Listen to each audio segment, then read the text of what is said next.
जम्मू कश्मीर के बानेहाल में ताज़ा बर्फबारी के बाद जम्मू श्रीनगर कौमी शाहराह आमदोरफ्त के लिए बंद कर दी गई है। जवाहर टनल के दोनों तरफ बर्फ गिरने की वजह से सड़क पर फिसलन का खतरा बना हुआ। बानेहाल और उधमपुर के दरमियान हजारों मालबरदार गाड़ियां दरमांदा हो गई हैं। आज नेशनल हाईवे पर ट्रैफिक को जाने की इजाजत नहीं है, सिर्फ दरमांदा गाड़ियों को ही आगे बढ़ने की इजाजत होगी।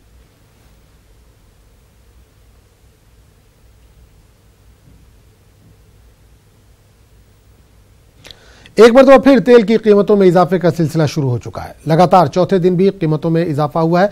पेट्रोल में 49 पैसे जबकि डीजल में 59 पैसे इजाफा हुआ है। बढ़ी हुई कीमतों की वजह बैनुल-अक़वामी मार्केट में खाम तेल की कीमतों में इजाफा बताया जा रहा है। मुंबई, कोलकाता, दिल्ली समेत मुल्क भर के तमाम बड़े शहरों में तेल की कीमतों में इजाफा हुआ है।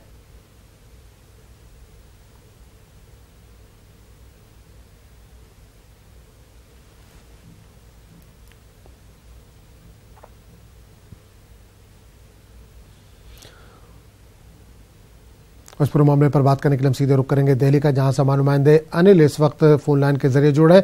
अनिल, आज चौथा दिन है लगातार पेट्रोल की कीमतों में इजाफा हो रहा है, डीजल की कीमतों में इजाफा हो रहा है, क्या कहना है ग्राहकों का? जी बिल्कुल, मैं आपको बताना चाहूंगा, इससे पहले जब 4 दिन पहले भी जब 5वां दिन था तब भी लगातार उसके 3 दिन पहले तक लगातार कांस्टेंट बना था। बिल्कुल दामों में कोई ना बढ़ोतरी हो रही थी ना गिरावट हो रही थी। अब उसके बाद आज लगातार चौथा दिन है जब पेट्रोल की कीमतों में 49 पैसे और डीजल में 59 पैसे रुपए प्रति लीटर की जो बढ़ोतरी हुई है।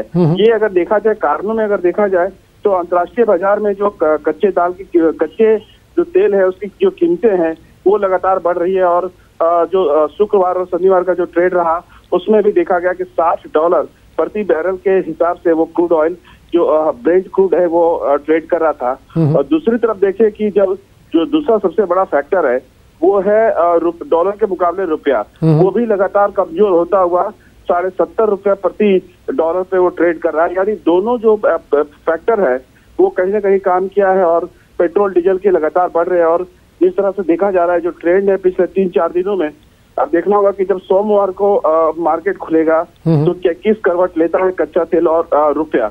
लेकिन फिर भी जो अभी आशंका जताई जा रही है कि अभी दामों में बढ़ोतरी जारी रहेगी। जी चलिए अनिल, इस तमाम जानकारी के लिए बहुत बहुत शुक्रिया आपका।